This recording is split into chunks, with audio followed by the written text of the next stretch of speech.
annoying, isn't it, technology? So, I love movies and books.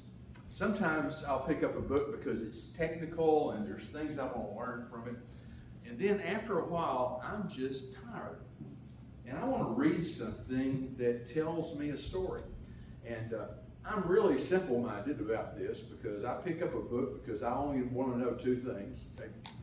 Who are the good guys and who are the bad guys, and how does it end? And I'm not happy with it unless, in the end, the good guys win. Okay? And the bad guys get what they deserve in all this. And I know that sounds shallow, but when I'm entertaining myself, I really don't want the stress. I have been known to pick up a book or turn on a movie and go to the end to find out how it turns out, because stress is really not something I want to get into. But when you're reading the Bible, you have to be a little bit different, because there are things happening there that challenge us because they take us outside our comfort zone. And also, there's other things going on. There are things going on that tell us about what we're supposed to learn. Because one of the things that I found in the book of Romans years ago is, for whatever was written in the past was written for our instruction, so that we may have hope through endurance and through the encouragement of the Scriptures. And so here's the thing. When we're reading the Old Testament, there's some parts that are really, Numbers, that's tough because it's just a bunch of names. First Chronicles, names. But I keep reading them because sometimes one little thing turns up. You say, that was worth it. The other things you find are statements about how God is working his way in the world that we're living in. And that's really encouraging as we look at that, because it's about instruction. It's about learning. Certainly it's about being moved. Certainly it's about changing the way that we order our lives. But first of all, you really have to read the story to see how God deals with people. And we find through there that God sometimes worked with very, very good people to get his will and his purpose done. The guy we're going to read about this morning, Hezekiah, it tells us from the very beginning that he was a good king. And to give you an idea why that's important, in the northern kingdom, there was never, ever a single time a good king. In the southern kingdom, there were three: David, Hezekiah, and Josiah. And those three stand out among all the others. David because he was the first, Josiah because he was the last, and Hezekiah because when he begins this, things are really bad with the nation. They've been involved with idolatry for years. They've been involved in a whole bunch of bad stuff. And somebody had taken him when he was young and said, this is what you are supposed to do when you become king. There were some rules for the king. First of all, you were supposed to understand you were a servant. Secondly, you were supposed to understand that you needed a copy of the law because you had to know it. That was your job. You say, well, didn't they have priests for that? Didn't they have prophets for that? Specifically, the king was responsible for making sure the law was taught. All the things that were supposed to be done in the temple were done correctly. If there was idolatry going on in the nation, it was his job to go find it and stamp it out. And that is exactly what Hezekiah did. When he became king, he said, we are going to fix this. We're going to stop what's going on. We are going to change it so that the rule of the God of the covenant is restored. And all these other gods, we're getting rid of them. It tells us that he went there and he tore down the altars that had been built to Baal, which was a big deal, throwing rocks everywhere. It tells us that he cut down the Asherah poles. Now, by the way, this was not a fence post. It may not have been as tall as a telephone pole, but it was big. So if you took that down, you better know what you were doing. But he did every one he found, every high hill, every green tree. He told the people, we are going to stop doing this. Because the reason we're in trouble is because we've done this, because we've ignored the God of the covenant. We've ignored keeping the law. We've ignored treating each other correctly. And then he would say, and it's going to change. And kings have a superpower. That is that whenever they say something, you don't say, well, I think no. You just say yes or no. That's it. We don't have those in the United States or in most of the Western world. Now we have democracies where people fuss, or we have dictatorships where the guys are really bad. But here was a good king, a king who wanted things to change. And he made enormously good decisions all the way through this, but like every human being, like us, it's possible for us to make really dreadful decisions. And it doesn't seem like a big deal when we do it. He had kind of made a treaty with the Assyrians, which was a bad decision. And then the king of Assyria said, there is some stuff I want. And Hezekiah probably went into the temple and cut down all the gold and the silver and shipped it off to Assyria. Now, when I was in high school, we used to have bullies, okay? And a bully was the guy who'd walk up to you and say, I want your lunch money. And you know what you did? Unless you wanted to get beat up, you gave him your lunch money. And that meant that he was going to leave you alone, right? No, he's coming back again. Because he knows if I got it once, I can get it again. It's just the terrorism that they work on you. And this one guy, Alva Smith, I can still see his face after all these years. He did the same thing to everybody. Then one day somebody said, I have had enough of this. They were in shop class. Alva Smith walked up and said, I want your lunch money. He turned around and hit him with a piece of plywood. That was over for a lot of us. He said, Virgil, why'd you tell? Because that's what you do with bullies. That's what Hezekiah did not do. He did not say to this person exactly what you needed to say to him. Okay. When we start making bad decisions, it doesn't really matter how good we are. We create a kind of inertia because there are other people there that see us act that way, and you begin to say, well, maybe he really doesn't mean all those things he says to us. Now, later in this story, it's remarkable because Hezekiah is going to come back. But the next thing that happens in the story is that the king of Assyria comes down and he absolutely annihilates the northern kingdom. He surrounds it. He starves everyone else. This was siege warfare. They did not bring in a bunch of airplanes or artillery. They just surrounded the place and would not let you get in or out. And sooner or later, you starved to death, or you died of thirst, or they came to kill you, which is what happened. And they were particularly bad because once you lost, they would line you up, put iron hooks in your jaw, and drag you away. And they didn't care how many of you died on the way because you were captives. And so after that was done, I'm pretty sure that Hezekiah and the people in Jerusalem heard about it. And then somebody said, they are coming for us. So everybody gets in the city and they put up the walls. They put everybody out on the borders, on the tops of the walls. And then there's a couple of speeches that goes on because the first guy that comes up, the Rabshakeh, who is an official that's in charge of the army. He's not the king. He's just like the king's mouthpiece. I'm going to tell you what to say.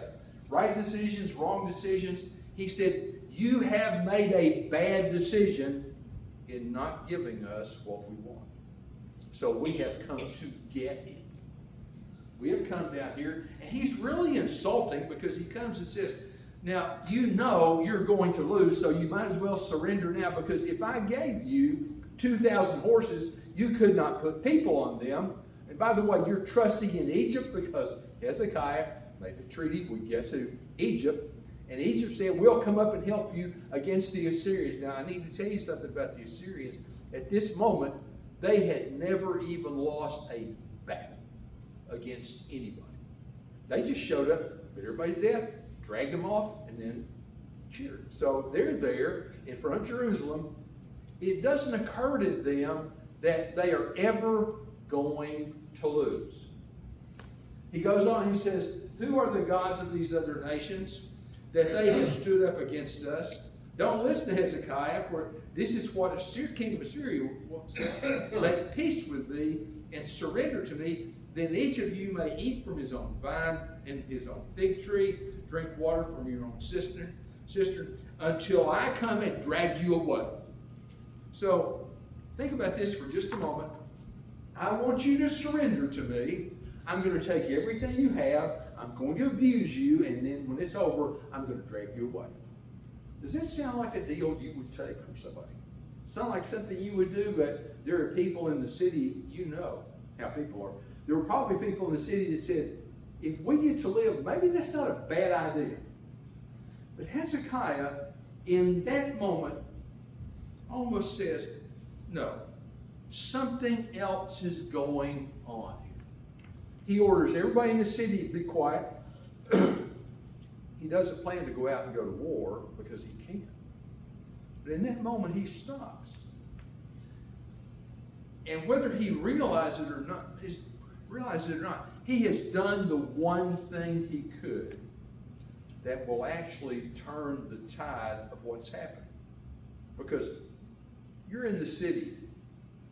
What do you think's going to happen? We're all going to die.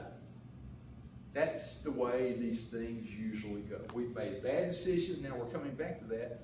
Bad decisions have consequences to them. So the first thing that's going on here in the book of Romans is that there's something we need to learn from this. And whether they realize it or not, in this particular moment, the people inside the city are having to learn something. Because their long history of life and religion is to trifle with the God of the covenant. We want what we want, so we're going to do what we want. And then one day, somebody says, this is a really bad idea. And in that moment, they say, you're right, this is a really bad idea. What do we do now? But the first thing, the very first thing that happens is you have to own what you did. Nothing good happens until we stop and say we're not going to make that decision again. We are going to make a different decision, even if the resolution to do that is very low. What they're going to begin to see is this king who has made some bad decisions finally say, okay, we're stopping here. Because this is something, first of all, that we can't handle. We need to learn something. We need to remember something. And then the other thing they do is they have to say something like, we're going to endure through this. That's the reason we read these stories. Because it may be about people that fail. But they are not people that just fail. There are people who at that moment say, we are going to get this done with God's help. They stop looking at themselves. See, that's the problem. As long as we're looking at ourselves, all we're going to see is what we want. Sometimes God comes and says, by the way, we need to have a talk. That's always a bad thing. My father came in the house and said, we need to have a talk. This is bad. I have to go. And he would say, no, you're not. We need to talk. And so in those moments, I had to endure. Because I knew what was coming. I knew what I'd done. I knew there was a consequence for it. In that moment, Hezekiah said to himself and to the people, this has not happened by accident. It's not some strange, bizarre thing. This event has been caused by the God of the covenant. In the book of Isaiah, chapter 10, Isaiah describes Assyria, and he calls them the rod of my wrath. Now think about that for just a moment. Assyria thinks we've come down here to do our thing. The people in the city think that Assyria has come down to do a serious thing, and Isaiah tells them twice because he's involved in this. He says, no, that's not what's happening. This has happened so that we might look at this and say, we are going to change our behavior. We are going to learn to obey. We're going to choose a different path than the one we were in before. And so Hezekiah tells the people, don't say a word to this guy out there that is abusing you and trying to terrorize you, and he's having good success at it. Not a word. And so he's there.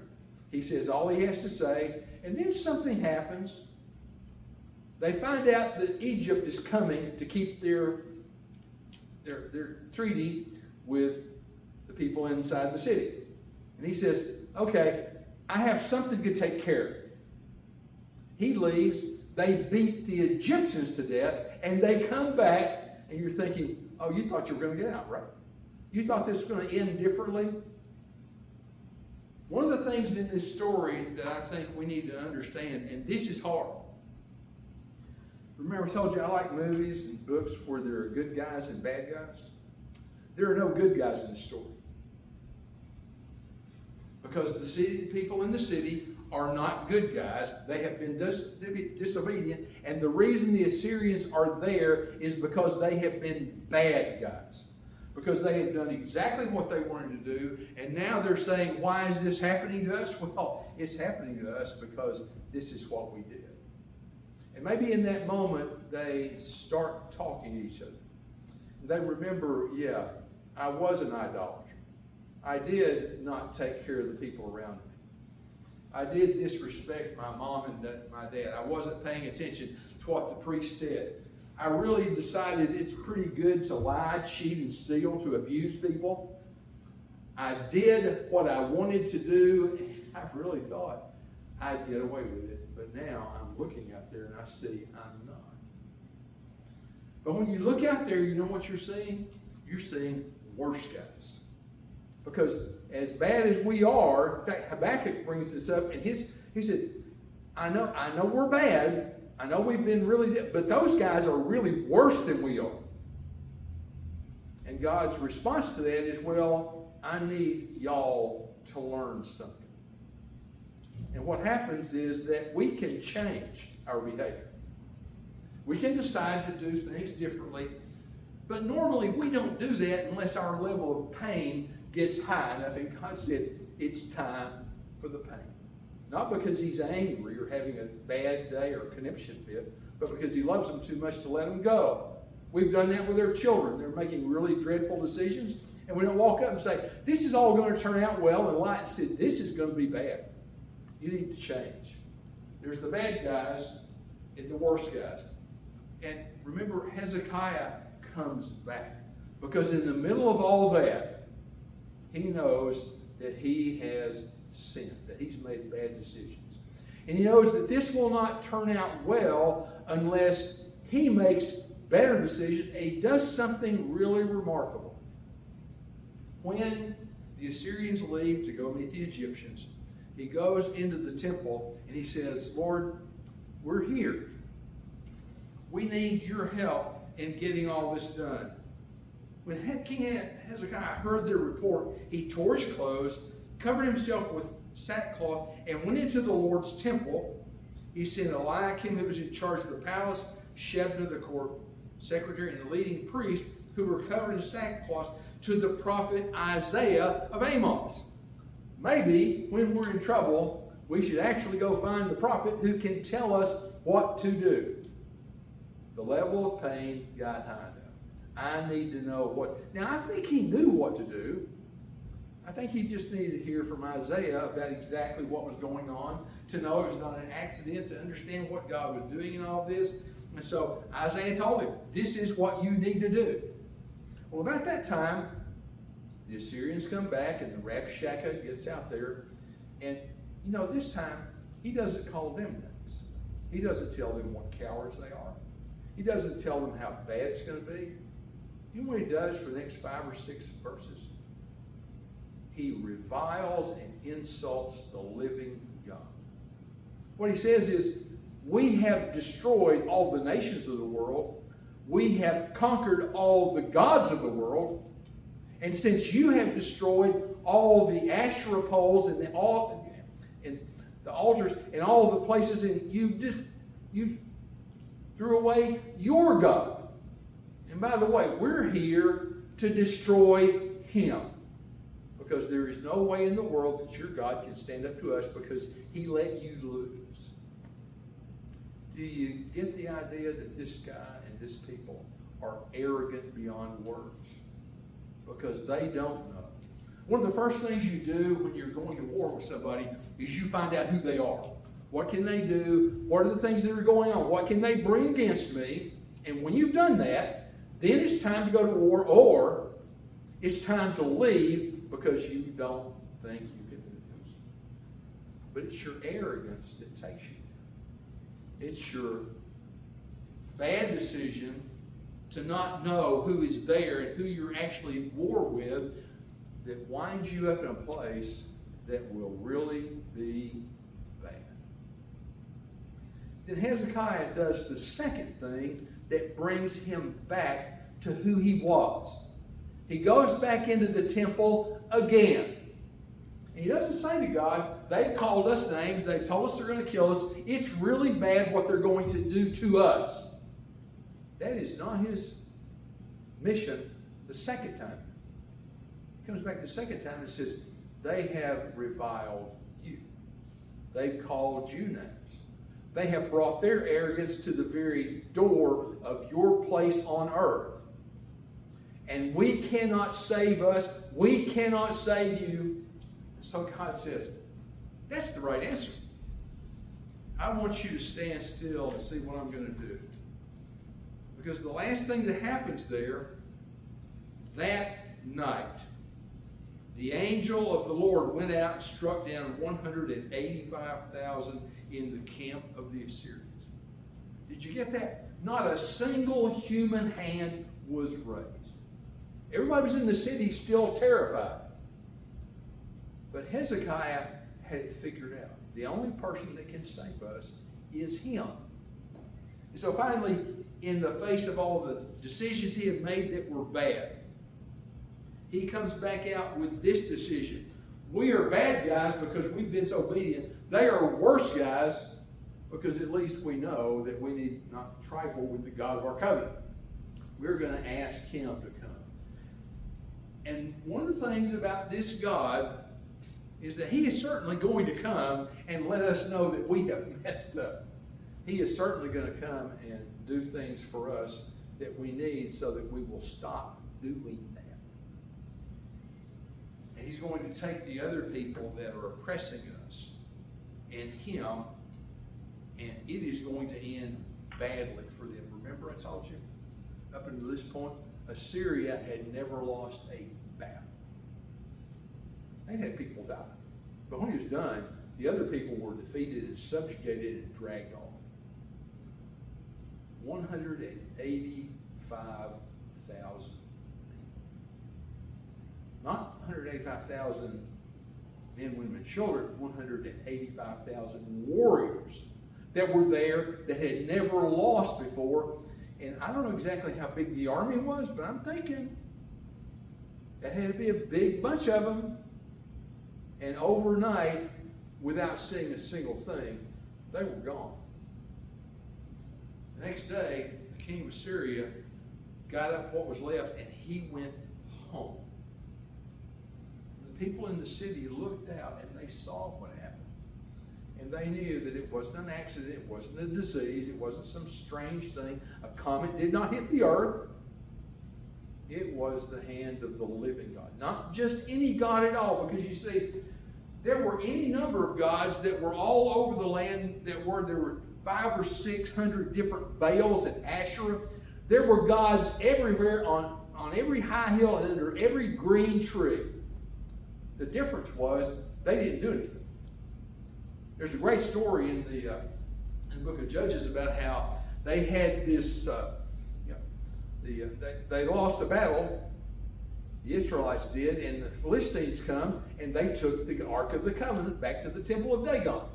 And they put it in the temple of Dagon and they said, we've defeated them. They come out the next morning, Dagon is laying on his face with his head broke off. And all that's there is the Ark of the Covenant. Well, this has to be some kind of accident. They set him back up. They put his head back on him. They come out the next morning, same thing. Over the next couple of weeks, they're overrun with mice, every kind of disease you can think of. And it begins to dawn on them finally, this ark thing is probably something we don't want to have. Now, they don't give up on their gods. They just get rid of the Ark of the Covenant so that the God of the Israelites will leave their God alone. Now, there's a word for that. It's called brain damage. Because you really would think that they would say, maybe our God, we need to drop him like a hot rock and take this other God. Because he really seems to have something going, but they don't. And the Israelites finally get the Ark of the Covenant back, and it was one of those moments where they said, maybe we need to repent. Maybe we just need to make a good decision about what we're going to do for this God. God told the people, I know you're afraid. I know you're terrified. I know you think that what's standing out there in front of you is something that you can't handle. And by the way, it is. It is something you can't handle. But I want you to know that I have it. And maybe in that moment they went back in their mind and they remembered the stories about a group of slaves in Egypt that was brought out and sent to the land without a single human hand being raised. Maybe they remembered Joshua and the stories they told of him, how he went into the land and they took over the land virtually without a single human hand. Took an entire city. It was over. It was over by the time they got there because the people inside had already given up. That's the same story here. That night the angel of the Lord went out and struck down 185,000 in the camp of the Assyrians. That's kind of like filling up the Cardinal Stadium over there about 6 times. That many people. It's done. They went home. They were never in power again. And maybe for the next couple of years, they looked at Hezekiah, who finally stood up and did the right thing, made the only decision they could make. He asked the Lord God to come down and keep the word of his covenant, to do what he said he would always do. That happened more than one time. The bad guys, because of the God they worship, triumphed over the worst guys. But there's another picture that we're going to finish up with this morning. This is the last thing I'm going to say. By the way, one last thing to remember is that the Israelites chose what they had happened to them. Because every time we break a law or we dismiss God, just make a mark, because that's coming back on us. Every time we dismiss him and abuse somebody, just make a mark, because that consequence is coming back on us. There's a story in all 4 Gospels about some guys with Jesus. And we kind of look at them, we try to be sympathetic. They're bad guys because they quit, because they give up, because there's something they want. They want this master that they've served to do their will. Now, do they know he's not going to do their will? How many times has he told them? Okay. There's another group of people that Jesus begins to contend with, and that's the Sadducees and the Pharisees. Now let's keep in mind, they're bad guys. They're probably worse guys, because their intention when they bring Jesus in is not to have a fair trial, because they've already decided we are going to take him out because he's the target. We want him done. They had arranged it so that Jesus Christ was going to be executed by the Romans. They take him before Rome, and sometimes I'm tempted to give Pilate a little bit of sympathy, and then I stop and I read the story. Pilate's whole thing in there was, as the Roman governor, he's supposed to keep the law, do the right thing. People came to him and said, this Jesus has done nothing wrong. He is innocent. He hasn't broken any law at all. So, you're the law keeper. What are you going to do? He tried to let him go. And either because of indifference or cowardice, he said, okay, I'll kill him. Bad guy. Well, was there somebody there? Was there anybody at all in this story that turns out to be a good guy? Well, there is. Jesus Christ. Because right after that, Pilate goes and he asks the entire crowd that's there, he says, What? You're going to crucify your king? I want you to remember this. Because the crowd, with one voice, said, we have no king but Caesar.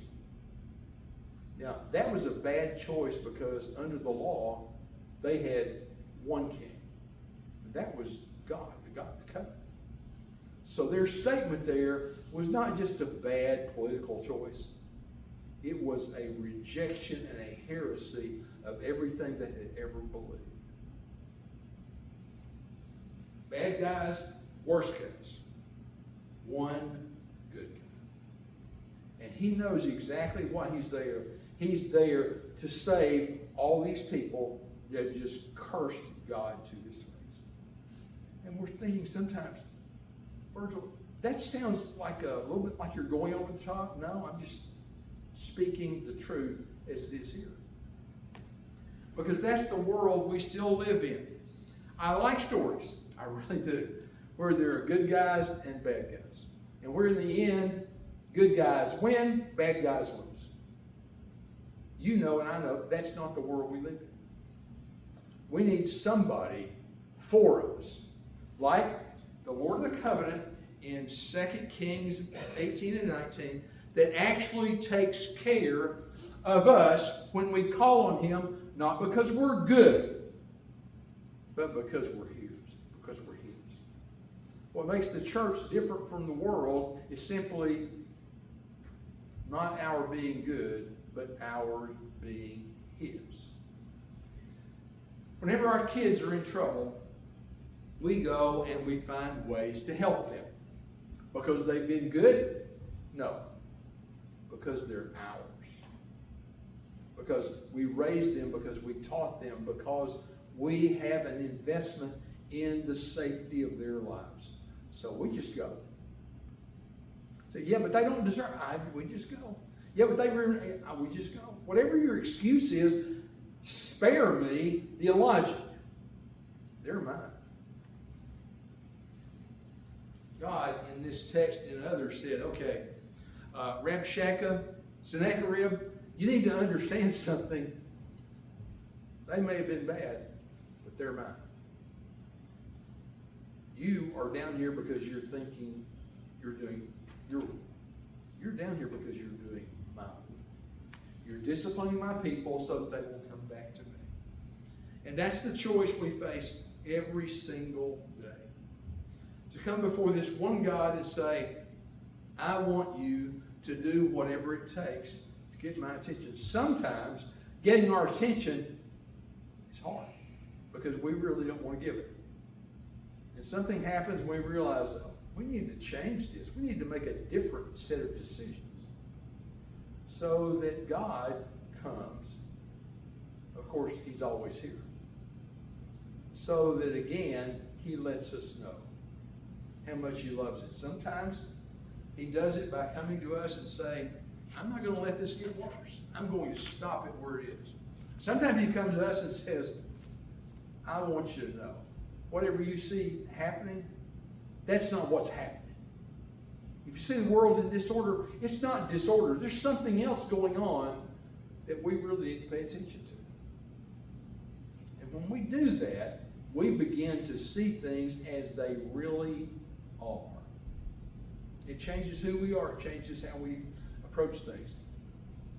It makes us different than we were before. If you need to do something, respond in some way today, we'd ask you to do it as we stand and as we sing. There's a fountain free just for you.